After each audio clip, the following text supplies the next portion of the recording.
left out of things, and they get to do other things because they've got cancer. And I mean, it's fine that they get to do things because they go through hell, they go through so much, but it's also hard because sometimes you get left out. Mm-hmm. In what ways do you get? Remember that they've gone through so much as well, and it's hard. Mm. Yeah. In what ways do you get left out? What sort of things do you get left out of? Well, just like things that getting to do things, more things that they want to do, and things like that. And like Jamie gets like really angry and stuff, and like he can punch and kick anyone, but if he hits me, he doesn't get in trouble. But if he hits anyone else, he gets in trouble. And he gets away with hitting and kicking. Yet if I say oh, I don't want to do this, it's so annoying, I stop having an attitude and all that, and I get in trouble. And it's So there's different parenting kind of ways that you get parented, different expectations. Yeah. And I used to littlest of things that I'd get told off when I was his age. Yet him, he can have a tantrum, he can fall and punch us and kick us and bite, which he does, and he doesn't get in trouble. He just gets a Jamie, don't do that. But I would get sent to my room with a smack on the bum, no food, no dinner, that was kind of thing. Has he changed as a little boy? Yeah. Has he? Oh, definitely. He used to be a sweet little kid, and now he's just so down all the time, but also low energy, but then also really hyper and crazy, and he's got lots of anger issues and stuff. And is that when he's on the steroids? Does that make it worse? Does he take steroids? It's worse when he gets on steroids, because if you don't give him food, he gets violent. He just does what needs food. If you don't give it to him, he lashes out sometimes. And it's worse when he's on steroids. That is just a general thing as well. Yeah. And do you ever ask him? Do you ever speak to your mum about how you feel about those kinds of, you get in trouble and he doesn't? Not really. I don't normally talk to Mum a lot about those kind of things. Is that? I normally talk to my psychologist, which is in Dwelling Up, so just down the road. So you see a psychologist to talk to about? Yeah. Her name's Mary. Does that help? Yeah, she's lovely. Oh, well, that's good. She's awesome. Yeah. And do you sometimes not talk to your mum because you don't want to worry her? Is that part of the? Yeah. She goes through she has to deal with so much with Jamie and stuff, and it's hard. And what's it like seeing your brother having a different personality, or having changed so much? It's horrible because you want to take it away from them, but then it's hard. And you mentioned that you had to stay with your nana and pop. What was that like? You said they had different rules and ways of being. What was that? Yeah, so they're really extremely strict, and they're strict Christians, and it's hard. In what way? Because I would want to do things and go out and have fun, but I wouldn't be allowed to. That must be a big change. Oh, so you're actually away from your physical home, your bedroom, and. Pardon? So you're actually away from your home. They didn't come into your home. You went to stay with them. Yeah, I went to. They were across the road from us. So you didn't have your own bed and your own. Moved to the road.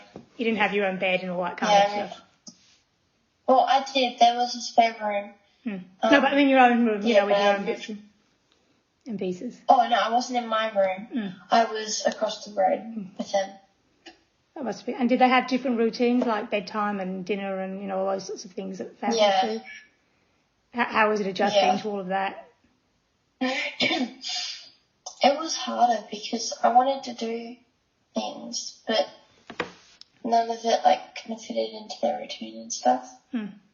So did you have to stop your own sort of social activities and seeing friends and? Kind of, because like I would be going to school and I'd have friends, but I would always go over to their house because they would never come over to our house. And how did your friends cope? How were they with you with a situation? Were they supportive or? Well, my friend Mackenzie, her mum actually has cancer, so it was a lot easier having a friend that knew the struggles. Yeah. No, it must be. And your other friends, were they? Yeah. Did anyone make you feel uncomfortable? I was the kind of kid that really have a lot of friends, so I had 3 friends, and the other 2 they were lovely girls, and they were like amazing, and they were really supportive of everything. That's good to have that. And how was it trying to concentrate your homeschool, but how was it trying to concentrate on school when you had so much change in your life? It's hard because Jamie like comes in and disrupts me while I'm trying to do my schoolwork. But also like it's good because like I can take my schoolwork with me and go up to Perth with them and things like that, because I go up to Perth with Mum and Jamie and that. And where do you stay when you go up to Perth? Do you go for the day or do you stay the night? So we normally stay. If we go up for the day, then we all go in. But if we're staying,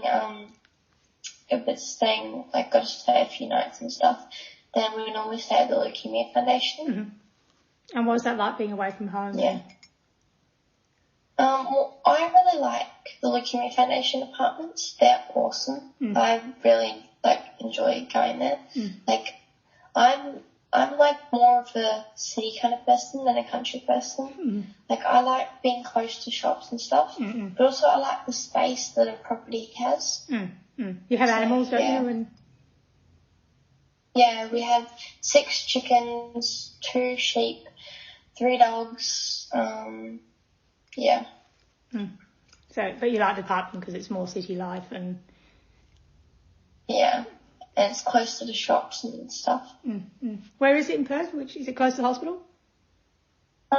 Across from, it's in Innaloo, so it's across from IKEA. Yeah. Oh, that's a good place. Lots of shops there. And what's it like seeing, if you go into the hospital, what's it like seeing Jamie, in the oncology ward? It's a different kind of a place. Yeah, so I normally, especially when he's getting his NG tube done, I don't normally go in the room because I don't like watching it. Like, I can hear it from outside and it's horrific. But I don't normally see too much because they normally, we do put him, they put him on the chair, in the, kind of like a waiting room that's, in the clinic, that area. And then they take him on a bed and take him down there. And I don't normally go because it's just Mum. And I just wait down at level ground floor at the cafe. So I don't normally see that much of it. But unless he's on the ward, then I see needles and things like that. Has he had to have a lot of those sort of nipping in because he's got an infection and a high temperature? Yeah. And he has to have a port. It's a whole new set of things you have to see and know about. It must be kind of difficult to kind of get used to all of that most people. Does it make you feel? You go on, sorry. There you go. Does it make you feel different to other kids? Has it sort of changed how you feel about yourself? Well, I don't know. I've definitely had rough patches with other kids where kids have, so this one incident, this girl left school because her parents split up and they moved. And one of the kids at school kept going on she must have had cancer, and they were laughing about it. And I was so close to throwing the chair at his face. It he was being an absolute asshole about the whole situation.